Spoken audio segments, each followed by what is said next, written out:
I didn't know that one day I would be looking at a world that was very frightening. You know, that was scary to say the least. I didn't know that, you know, my front door would one day have to be locked. You know, I grew up with the front doors open. Sometimes we forget to lock it even at night. You know, and then all through, you know, it was nothing for my front door to be left open. It was nothing for me to go outside and play and my neighbors keep an eye on me in a way that if I did something, it was going to be at my house before I got home. And that my neighbors would be the ones who would keep me safe. You know, I didn't know that things were going to shift in a way that the information that I get or that I received would be information that would, if I wasn't careful, would just freeze me in my tracks. I had no idea of that, and yet that's what actually happened. So now that once I realized that that's what happened, I was devastated and kind of locked into this place of no growth. Like I couldn't step back and I couldn't go forward because I was just kind of locked in time in a way that that I had no growth and no movement in my life. And also the biggest problem was that even though I'd grown up in church and I'd gone to church all my life, you know, Sunday school and church, I went to both churches, I really did not hear, or I was incapable at the time for understanding that there was a big, loving, merciful God that has my best interests at heart and that has plans for me, had always had plans for me, that I could trust the plans and that those plans would come forward no matter what I did. Like I couldn't put those, because, you know, hanging out, I had become, I thought, so bad that, you know, I was never going to be different. You know, I had absorbed the kind of self-hatred that didn't allow me to stand up straight. You know, didn't allow me to hold my head up, didn't allow me to be able to hear something and go, that don't work. No, thank you. You know, I didn't know that I would one day be somebody who, that I would outgrow myself. I had no, you know, in my own way, I had prepared myself to grow old, stuck in a lot of broken, dysfunctional, irrational, insane behaviors. That's right. Because I just did not have the expectation that my life would be different. And, you know, I lived my life prepared to just like grow old, grow fat, and one day die. Like you know, in my mind, this is how limited my thinking was. I really thought that's all I had seen in life.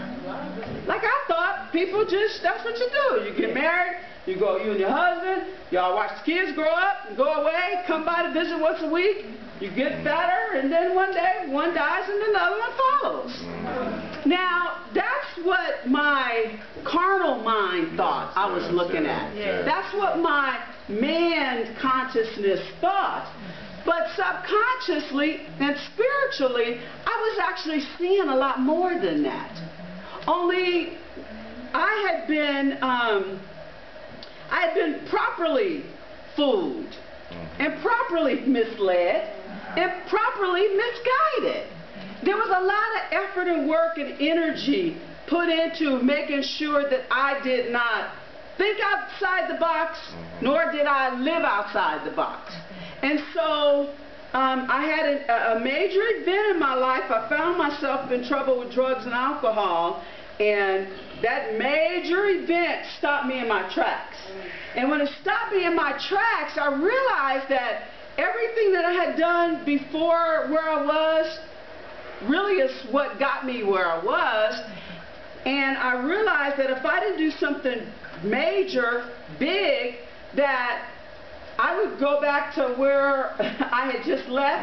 And where I had just left was death, destruction, institutions, jails, insane asylums, you know, emergency rooms, all of that. That's what was behind, that's what was waiting behind me if I stayed back there.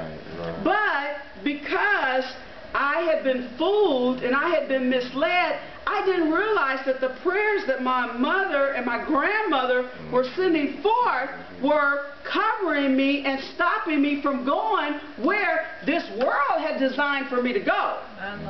I was a mother at 15. The only future I was supposed to expect was welfare for the rest of my life and then die. That was what statistics had. That's the statistic that I was supposed to fit in. That's right. Because I had a baby at 15 and I dropped out of school, I was never supposed to be educated. So here I had all these things. I was misled, misguided, I was fooled, I was uneducated, I was a mother. Now, I'm young. I've seen mothers, but I don't know what a mother is. I got a baby, but I don't know what a mother is. I have a mother, I have a grandmother, but I don't know what a mother is. I don't know that I'm too emotionally immature to be somebody's mother. I don't know that I'm too broken emotionally to properly care for somebody. I think I'm grown. I think I'm grown. So when I thought I was grown, that really sent me off the deep end. I thought I was so grown, and luckily, and thanks to God, not luck, thanks to God and His grace and His mercy, my mother looked at me one day and said, look, let me tell you something, honey. You go wherever you want to go and do whatever you got to do, but this baby ain't going nowhere. And I know today that was God in her life. That was the Lord in her life. She knew that we didn't have no future. If she'd have let me walk out of her house with that baby, there's no telling where we would have ended up. And I know that today for a fact because I do a lot of speaking in high schools to young girls who have children. And I hear and I watch, well, I don't watch much TV, but I watch a little bit. And I see the kinds of, I see the way young girls and young boys are preyed on. You know, I'm a medical social worker and I work in a hospital, work at Children's Hospital.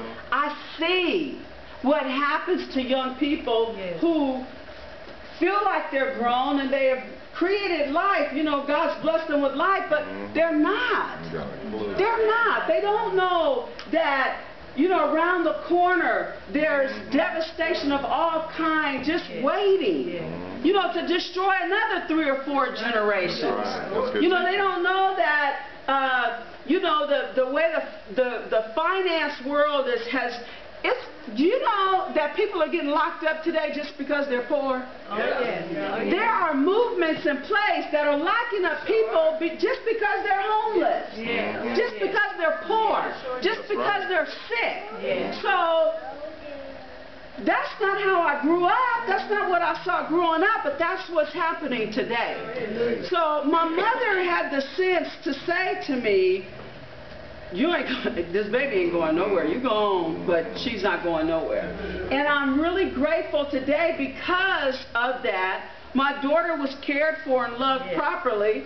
I would have been, but I was hanging out. You know, I had stuff to do. I had people, places to go, people to see, and I had no idea that me running my life to that degree was the worst thing that could happen to me. Really, in a lot of ways, because I was looking around and seeing people drop off like flies. You know, a lot of people, not just because of drugs and alcohol, but a lot of things took a lot of people's lives that I was in the club with, I was in the after hours with. So my third point was trust what God has planned for you. And the reason that that's the last piece of my message today, because I ain't going to be up here all day, because my daughters will leave me and go home and eat without me. They already told me. But the main part of what I'm compelled What I hold the responsibility for saying today is that